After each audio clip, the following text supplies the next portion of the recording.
तो शिव को हमने गुरु बनाया है, अपना गुरु बनाया है। हमने जब शिव को गुरु माना था, आज से बहुत साल बीत गए, 74 में मैंने माना था, श्मशान में माना था। रात के 2 बजे श्मशान में बैठा था और मैंने सोचा, भाई मैं कह रहा था कि सोचिए, मैंने सोचा कि गुरु भगवान होता है कि भगवान गुरु काहे नहीं है, महादेव को भगवान कहते हैं इसलिए महादेव गुरु है।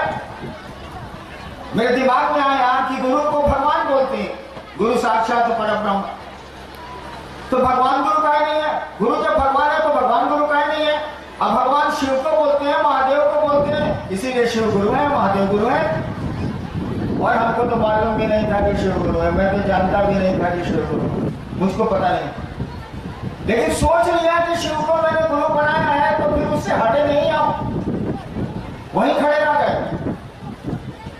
आपको भी मैंने कहा कि सोच लीजिए कि शिव मेरे गुरु हैं और इस बात पर खड़े रहिए, इस बात को भूलिए नहीं, और एक दिन परिणाम आ जाएंगे।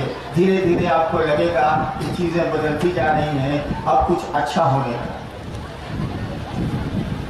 ये 3 सूत्र करने, 3 काम करने हैं, सूत्र कुछ नहीं है, वो काम है। दया मांगनी है, दूसरों से गुरु की चर्चा करनी है, और तीसरे में जब मौका मिले तब प्रणाम करेगा। 2 ही बात कर लीजिएगा, 3 ही बात कर लीजिए, 1 घंटा एक बात कर लीजिएगा। अभी एक बार नमः शिवाय कर लिया, फिर आधे घंटे के बाद याद पड़े महादेव तो एक बार नमः शिवाय कर लिया। सांस आई तो नमः, गई तो शिवाय। नमः शिवाय हो गया मंत्र शिव का पंचाक्षर। शिव को नमः शिवाय का अर्थ ही होता है शिव को प्रणाम। नमः शिवाय संस्कृत का अर्थ ही है शिव को प्रणाम। ये 3 काम करते हैं बस। अब आइए देखते हैं कि आपने लिख के क्या भेजा। जिज्ञासाएं देखते हैं कि आपने लिख के क्या भेजा है। चर्चा तो आपने बहुत सुनी होगी, मेरी भी सुनी होगी, आप भी करते ही होंगे क्षेत्रों में। आपने भेजा क्या है लिख के? कतरास से शिव कुमार वर्मा भाई हैं, जिनकी जिज्ञासा है कि मनुष्य का इच्छा रूपी पेट कब भरता है या इसे कौन भर सकता है? एक भाई ने पूछा है इच्छा रूपी पेट। एक भाई ने पूछा है कि हम लोग इच्छा करते हैं कि कब बंद होगा, इसका पेटवा कब भरेगा। इस बात को समझिए, जिन्होंने प्रश्न भेजा है उनको समझने की जरूरत है। एक बात जान लीजिए, ये पूरी दुनिया उस शिव की इच्छा से बनी है। कहा ही जाता है शिवेच्छा बलियसी, शिव की इच्छा ही ताकतवर है। कहा ही जाता है इच्छा मात्र प्रभो सृष्टि। ये पूरी जो सृष्टि है, ये जो पूरा बना हुआ है, हम लोग जो पैदा होते हैं, रहते हैं और चले जाते हैं, ये जो सिस्टम है, ये जो चल रहा है शाश्वत नियम, ये शिव की इच्छा से चलता है। हम लोग भी पैदा है शिव की इच्छा से, उस ईश्वर की इच्छा से हम लोग भी पैदा है।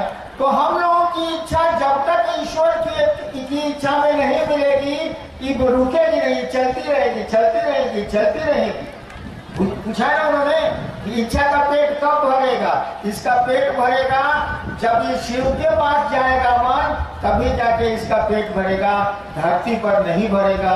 जैसे रक्त बीज का एक बूंद गिरता था और दूसरा रक्त बीज पैदा हो जाता था, वही हम लोगों की स्थिति है। जैसे कि आप एक टीवी खरीद के घर में ले आइए, एक टेलीविजन खरीद के घर में नया नया ले आइएगा, तो बेटी कहेगी पापा घर में बहुत चूहा है, काट देगा घुस के। तो एगो इसका कैबिनेट बनवाइए लकड़ी का, उसमें शीशा लगा रहेगा। अब लीजिए बहुत जुगाड़ पैसा करके आप टीवी खरीदे। अब हुआ कि साला को लकड़ी का डिब्बा में इसको रखने के लिए बनवाना होगा, फिर उसके लिए पैसे की जरूरत पड़ेगी। चलिए कैसों करके आपने लकड़ी का एक डब्बा बनवाया, कैबिनेट बनवाया, टीवी को रखना भी शुरू किया। बेटवा एक दिन बोला कि बाबू ये लाइन 4 घंटा आता है, दूध तरीके कौन देखेंगे, एगो जनरेटर कीन दीजिए, जनरेटर। अब लीजिए साला बड़ी मेहनत करके कैबिनेट खरीदा, टीवी खरीदा, अब बेटवा कह रहा है कि वो जनरेटर कीन दीजिए। अच्छा ये बड़ी मुश्किल से वो जनरेटर किनाया। अब हुआ कि साला 5 लीटर डीजल हर सप्ताह में पड़ेगा। साला खाए की कमाए की साला डीजल 5 लीटर हर सप्ताह में जनरेटर खोलते टीवी चलाने के लिए। यानी देखिए जैसे जैसे आप इच्छाएं करेंगे, एक इच्छा पूरी होगी दूसरी इच्छा पैदा होगी, एक इच्छा पूरी होगी तुरंत दूसरी इच्छा पैदा होगी। इसी यही सिस्टम चलता है, यही रक्त बीज की तरह एक इच्छा जैसे पूरी हुई दूसरी इच्छा वैसे ही शुरू हो जाएगी। ये कब खत्म होगी? जब ये इच्छा ईश्वर से मिलने की होगी, ईश्वर के सानिध्य में जाएगी, जब शिव के करीब जाएगी तब ठहर जाएगी, कि उन्हीं की है, उन्हीं के पास जाएगी तभी ठहरेगी, नहीं तो इस ससुरी का पेट नहीं भरने वाला। शिव गुरु कार्य में सावधानियां क्या होनी चाहिए, कृपया प्रकाश डालें। सावधानियां क्या होनी चाहिए बताइए? पूछो नहीं होना चाहिए। हम लोग लेफ्ट राइट कर रहे हैं यहाँ पर। सावधान विश्राम। शिव गुरु चर्चा करते हैं, उस महादेव निहंग की चर्चा करते हैं, उसको भी देखिएगा तो लगेगा कि सारा जंगली है पूरा ही, वेशभूषा में तो जंगली दिखता है बेचारा। हम लोग वैसे ही है, कहीं घास पर बैठ गए, कहीं कुछ कर लिया, कहीं कुछ खा लिया। कहाँ सावधानी बरते साला, कितना सावधानी बरतेंगे एक दिन तो तू ही होइए जाना, साले मरे जाना। लेकिन शिव के शिष्य है, इसको नहीं भूलना है, और शिव के शिष्य को क्या करना चाहिए इसको भी नहीं भूलना है। तीन काम, समाज में कैसे रहेंगे, कैसी व्यवस्था में रहेंगे, कैसी व्यवस्था देंगे, इसको सीखना चाहिए। एक महादेव के चेला का चेला था, एक महादेव के चेला का चेला था।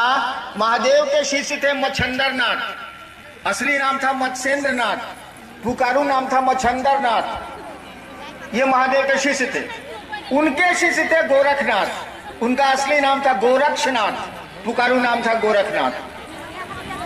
गोरखनाथ अपने चेला लोग को बोलते थे, यानी महादेव का चेला, उसका फिर उसका चेला, प्रशिष्य, शिष्य नहीं प्रशिष्य, शिष्य का शिष्य अपने शिष्यों को बोलता था। आपको हम सुनाते हैं, सुनिए। हवा की ना चाली बा, गोरखनाथ अपने शिष्यों को कहते थे हवा की ना चाली बा, मैंने हवा खबक के नहीं चलेंगे, हवा की ना बोली बा, खबक खबक के नहीं बोलेंगे, धीरे धरिबा पाओ, अपने कदम को धीरे धीरे रखेंगे, गर्व न करीबा, अहंकार नहीं करेंगे, गर्व न करीबा, सहजे रहीबा, सहज रहेंगे। भड़क गोरख राम, गोरखनाथ इस बात को कहते हैं, भड़क गोरख राम, यानी शांत रहेंगे। शिव का शिष्य तो साधु होता है, तो साधुता का परिचय देगा ना, लहंगा का तो परिचय नहीं देगा वो।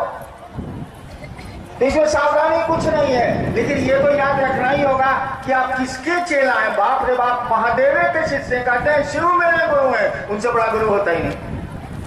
तो साधुता तो आनी चाहिए ना, शिव से बड़ा कोई साधु नहीं है, तो शिव का शिष्य भी तो साधु ही होगा। सावधानी नाम की कोई चीज नहीं है, मात्र ख्याल रखना है कि शिव आपके गुरु।